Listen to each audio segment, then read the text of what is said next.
Leaving Ushuaia, it's only about a day and a half at sea.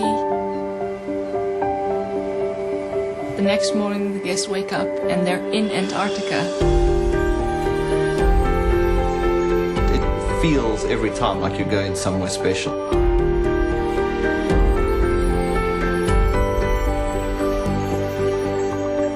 It's this beautiful, serene, wide landscape that you cannot explain unless you've been there.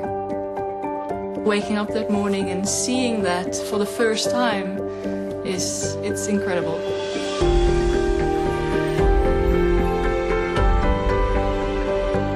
My name is Jarda Versleut and on board I work as the assistant expedition leader for the Seabourn quest. My name is Robin West and I'm going to be the expedition leader on board the Seabourn quest.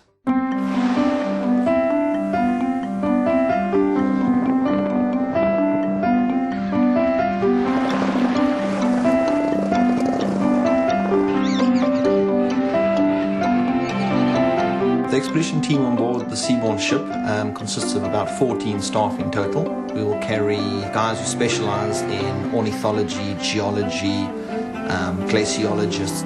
I always explain it as having 11 encyclopedias walking around with you.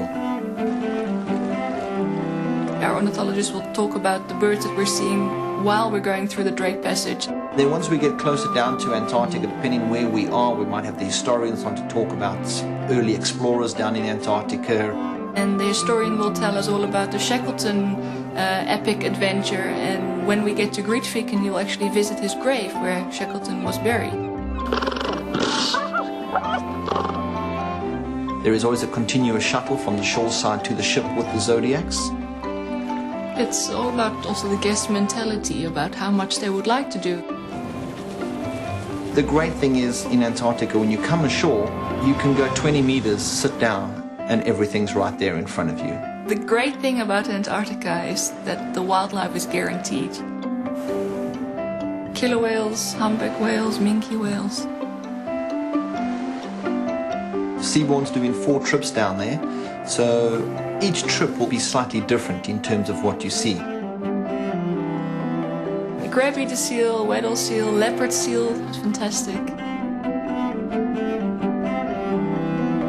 And going to South Georgia, you'll see fur seals as well, elephant seals. Any time you go is a fantastic time to go. There is no typical day, it changes all the time. When you're ice cruising, you're moving at about 2-3 knots, depending on the ice. It is an incredible concept. You go outside, you're cold, you come back and then go back to your warm, comfortable room. I'm sure Shackleton would have been very envious. On an average day, the weather really isn't that bad. The magnificent thing with Antarctica is a sunny day is gorgeous. After all this summer in Antarctica. And I think I've been colder in Scotland on a trip when it's wet cold than ever in Antarctica.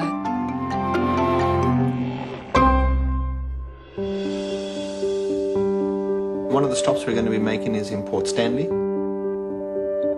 The Falklands in general is a wonderful place for wildlife as well, and you get extra species of penguins like the rockhopper, the king penguin and the Magellanic penguin.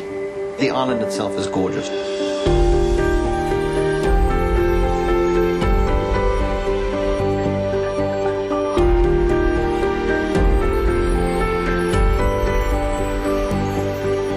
What's always great to see in the Chilean fjords is the contrast between this beautiful green forested landscape and then these massive glaciers which roll down over the rocks into the ocean itself. And I've got pictures from 10 years ago that I compared with pictures from the last few years, and you can see glaciers receding drastically. Adelie penguin numbers have dropped drastically over the last couple of years in terms of breeding and in terms of rookeries because there's too much moisture, it's too warm. I would say come to Antarctica as soon as you can, regardless. Robin was saying yesterday, the only bad thing about coming on a trip to Antarctica is that every other trip after that will be disappointing. It is an experience of a lifetime.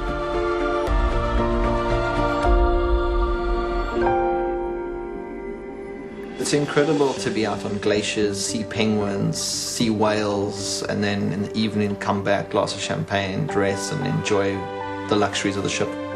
It is, like Yara said, something Shackleton, I'm sure, would have been very interested in. I mean, experience Antarctica, but do it in comfort. It's a great combination.